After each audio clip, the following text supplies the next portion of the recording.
The United States was founded on stolen indigenous land, says Ben and Jerry's ice cream.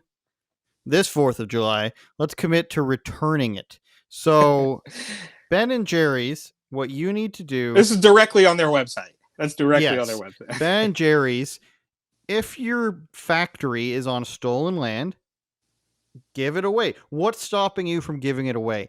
You can sign the deed over to your company to a native tribe. They would love to have your pathetic ice cream money. With you come up with names, Jerry Lee Bluish. I don't know what's the one. I don't even remember the name. The one singer's name. We'll have to look up a list of their names, but their names are stupid. Is what I'm getting at. You can give Ben and Jerry's your company over to a native tribe. They would love it. They would love to profit off your crappy names. You could also, donate a portion of your proceeds, like a lot of it, like 50% of it, to a tribe. Why not 70? Why not 85? Why not 99? Why not just enough so that you can pay rent in the lowest income place of your choosing or where you grew up so you don't have to.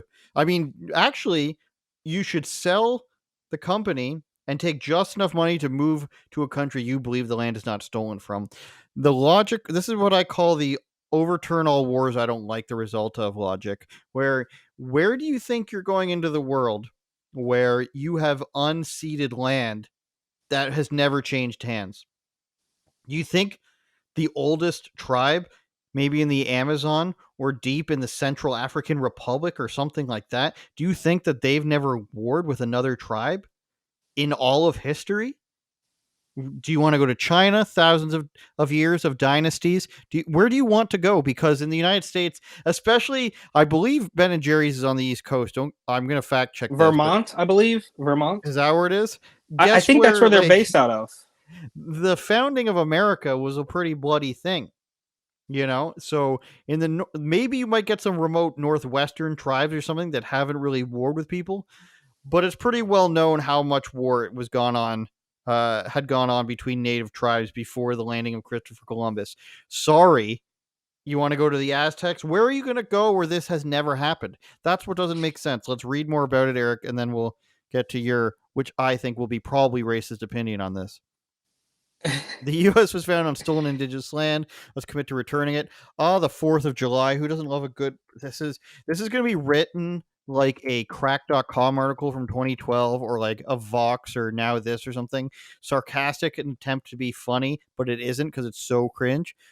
Let's skip their attempted jokes. The U.S. was founded on stolen indigenous land. This year, let's commit to returning it. Here's why we need to start with Mount Rushmore. Oh my God, Eric. They're really doing it.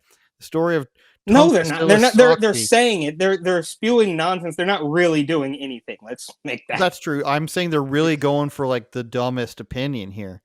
When indigenous leaders blocked the road to Mount Rushmore, and this is like a new one. This is a new like big thing that people try to say.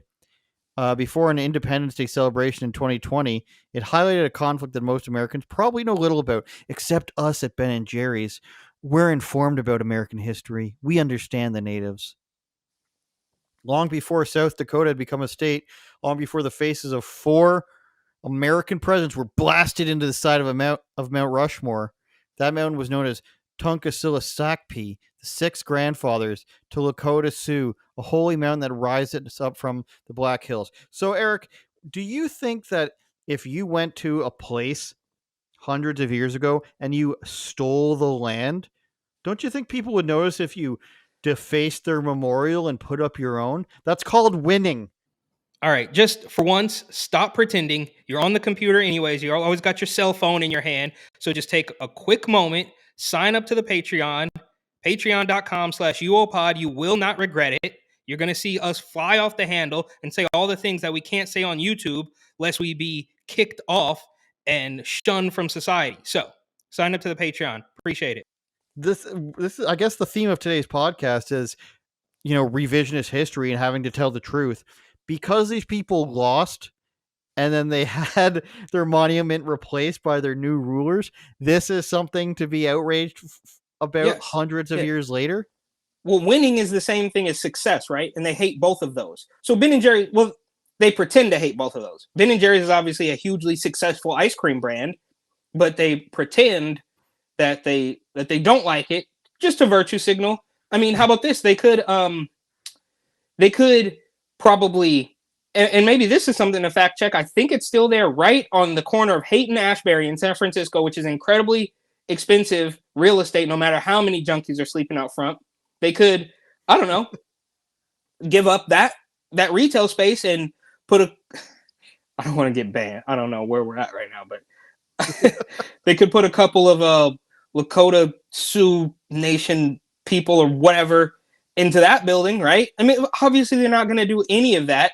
And this is just to get some clicks, so they win. This is very Colin Kaepernick. You know, it's just all complete nonsense. But I think it is there is a parallel between, you know, them saying, "Oh, billionaires," not them, not Ben and Jerry's specifically, but you know, the establishment hack left saying billionaires shouldn't exist, and you know, this bloody, you know, we have to give back this stolen land. It's all about getting the victim card. The loser, you know, like you said, the loser should be the one who wins, and then what? If they give it back, then they become the winner, and then now are they the villain? I mean, it doesn't make any sense. It doesn't. There's nowhere for it to go. It can't end. And one of my friends was actually sent me this article a couple days ago, like whenever it first came out or something, and said, and this is like kind of a, you know, a politically active, quote unquote, based person who sent it to me and said, this is, I think this is worse than Bud Light and Dylan Mulvaney. And I don't know if I would go that far, right? There could be an argument made for this, whatever, like, fine, give away your house, give away all your stuff, give it to somebody who lost a war however many thousands of years ago or hundreds of years ago or whatever. That's fine. There's an argument to be made there, I guess. It's wrong, doesn't make any sense, but there's maybe some sort of historical facts that you can pull from and try to prove your point. But when you're talking about a 30-year-old man dressed up like a woman getting surgery and pretending to be, I mean, there's zero reality there. So I know you didn't bring this up. I just thought it was funny that a couple days ago, you know, a friend posed the question, or not a question, but said, I think this Ben and Jerry's quote is worse than Dylan Mulvaney. And if this person is watching, you know, good friend, we can disagree on a lot of things, but I think the Dylan Mulvaney thing is still worse. But they're trying, right? You can see they're trying to get the clicks. I'm not going to sit here and say they want to be boycotted, but they want the clicks. They want the attention. They need to get back in the news. And even as far as Bud Light is concerned, and oh, they're losing billions in their stock prices and all that. And I've said this, we could go back to a whole, you know, years ago, probably when we first started this, that I was of the idea that the money matters, but not as much as the control, right? Like, of course they want to make some money, but they could lose $1 billion here, $1 million there. It's a drop in the bucket for them. It's far more important for them to push the agenda of their overlords. They seem to be just focusing on this. They have a petition and everything to give Mount Rushmore back, and they're citing this treaty that was broken. And the Supreme Court even ruled, they linked to a Smithsonian article, that they offered $100 million in reparations. Don't tell Californians that. They refused the money, which is now worth over $1 billion, and said the land was never for sale. Like, because it's never going to be enough. The U.S. government sucks, of course, and you should have taken the money because you're not going to get offered that again. But, like, what is the argument here? Offer's off the table. The offer is off the table. In 1868, and you're just like, this... Our nation, like, what needs to happen, Eric, is they need to decide, are you at war with your governing body of a country that has allowed you to have tiny little nations inside of a country, or are you part of the country? And that's happening here as well. I talked to a native guy at City Hall the other day that said F Canada Day, hates the government. He's been mistreated for 500 years. Surely that still counts for his life with his, you know, gifting of free education and no taxes and everything. But you have to decide, if you hate the government this much and you guys, you know, the land was never given up and you don't give up the land, then you are technically at war.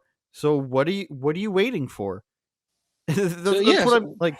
If you're not at war and you accept that you have, new rulers, I'm sorry that my French ancestors didn't get to remain, the products of France, and we're now under English rule.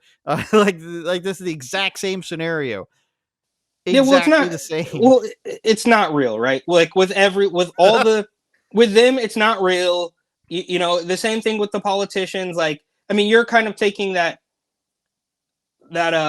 Look, I've been so I don't know a better term than jaded, right? Like Hmm. every single thing is just manipulative. Every single thing is a lie. Every single thing is fake. So to even humor this as though they really want to do, no, it's not. None of it's real. They're not really going to do anything. Just like the politicians are not really trying to fix anything. Oh, they're so incompetent. No, no. This is all very manipulative. This is all very evil. It's not clearly. Turn it up, Jordan.